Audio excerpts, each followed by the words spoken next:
In vascular plants, phloem is the living tissue that carries organic nutrients, in particular sucrose, a sugar, to all parts of the plant where needed. In trees, the phloem is the innermost layer of the bark, hence the name, derived from the Greek word phi lambda omicron iota omicron sigma meaning bark. The phloem is concerned mainly with the transport of soluble organic material made during photosynthesis.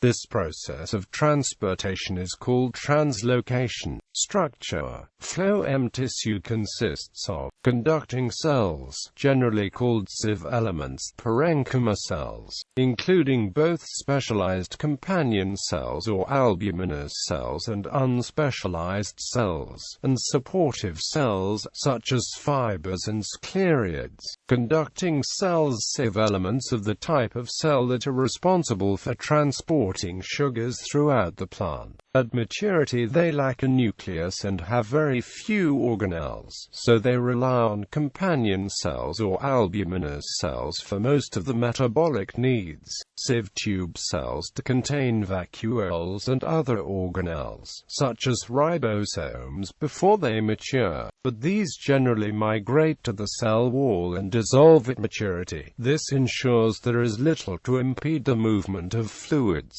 One of the few organelles they contain at maturity is the smooth endoplasmic reticulum, which can be found at the plasma membrane, often nearby the plasmodes mater that connect them to the companion or albuminous cells. All sieve cells have groups of pores at their ends that grow from modified and enlarged plasmodes mater, called sieve areas. The pores are reinforced by platelets of a polysaccharide called carlose.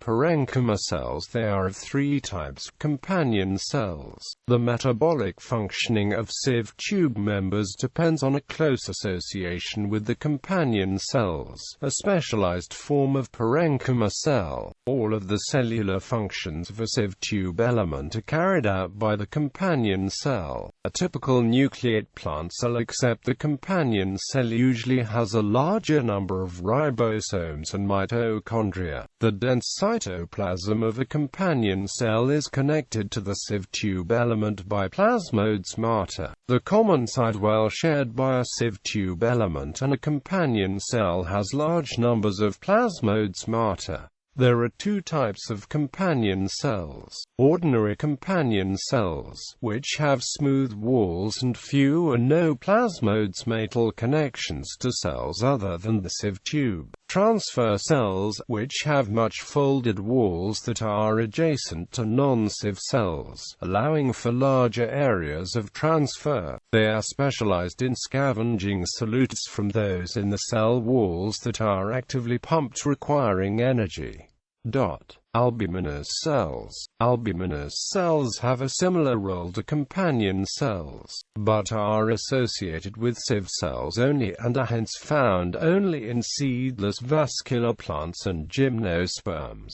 Other parenchyma cells. Other parenchyma cells within the phloem are generally undifferentiated and used for food storage. Supportive cells. Although its primary function is transport of sugars, phloem may also contain cells that have a mechanical support function. These generally fall into two categories: fibers and sclerids.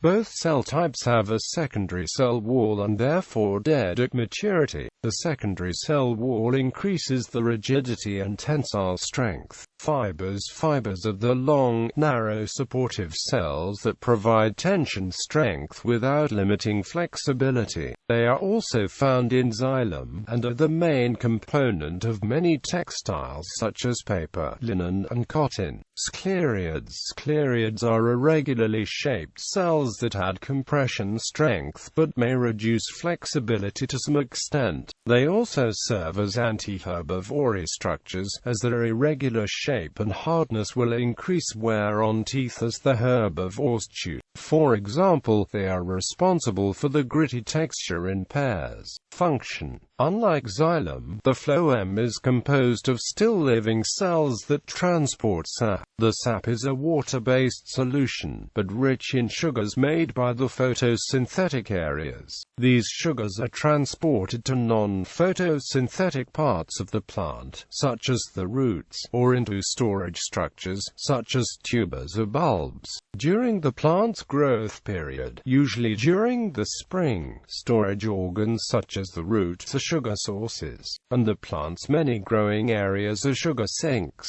The movement in phloem is multidirectional, whereas in xylem cells, it is unidirectional. After the growth period, when the meristems are dormant, the leaves are sources and storage organs of sinks. Developing seed-bearing organs are always sinks.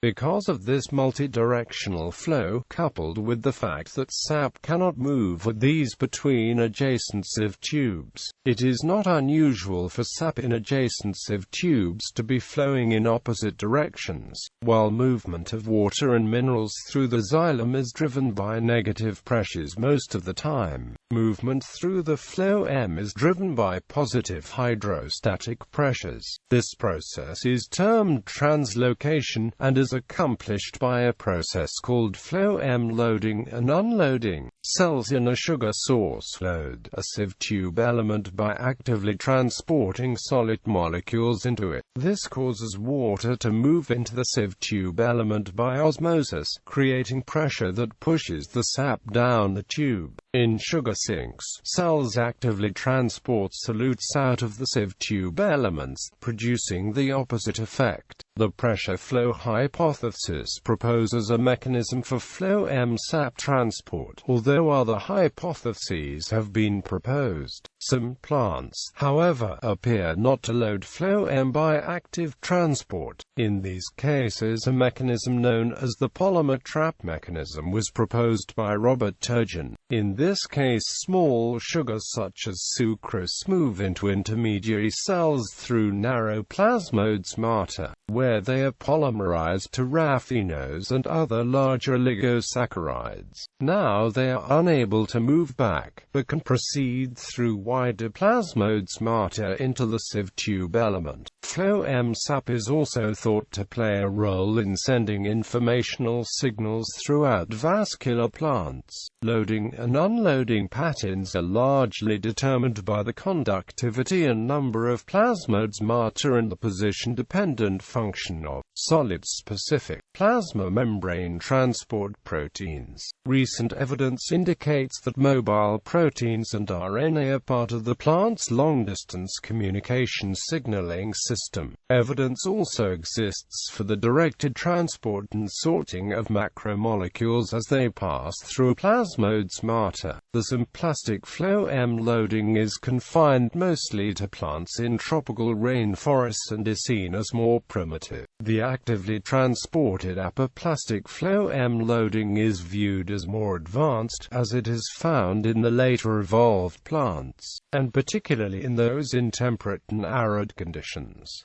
This mechanism may, therefore, have allowed plants to colonize the cooler locations. Organic molecules such as sugars, amino acids, certain hormones, and even messenger RNAs are transported in the phloem through sieve tube elements. Girdling. Because phloem tubes sit on the outside of the xylem in most plants, a tree or other plant can be effectively killed by stripping away the bark in a ring on the trunk or stem. With the phloem destroyed, nutrients cannot reach the roots, and the plant will die. Trees located in areas with animals such as beavers are vulnerable since beavers chew off the bark at a fairly precise height. This process is known as girdling and can be used for agricultural purposes. For example, enormous fruits and vegetables seen at fairs and carnivals are produced via girdling. A farmer would place place a girdle at the base of a large branch and remove all but one fruit vegetable from the branch. Thus,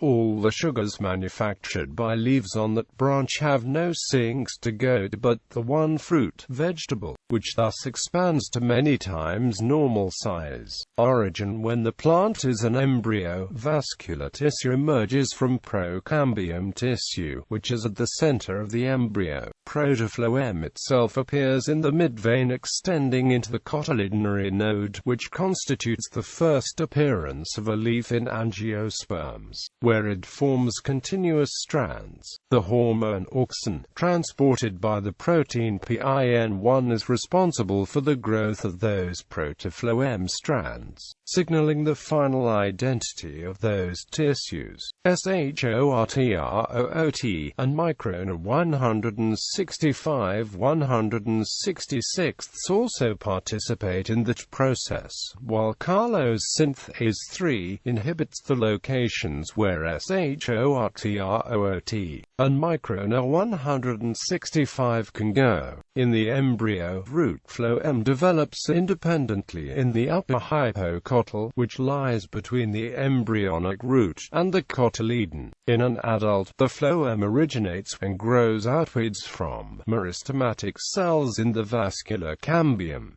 Phloem is produced in phases. Primary phloem is laid down by the apical meristem and develops from the procambium. Secondary phloem is laid down by the vascular cambium to the inside of the established layer of phloem. In some eudicot families, phloem also develops on the inner side of the vascular cambium. In this case, a distinction between external phloem and internal phloem or intraxillary phloem is made. Internal phloem is mostly primary, and begins differentiation later than the external phloem and protoxylem, though it is not without exceptions. In some other families, the cambium also periodically forms inward strands or layers of phloem embedded in the xylem. Such phloem strands are called included phloem or interxillary phloem.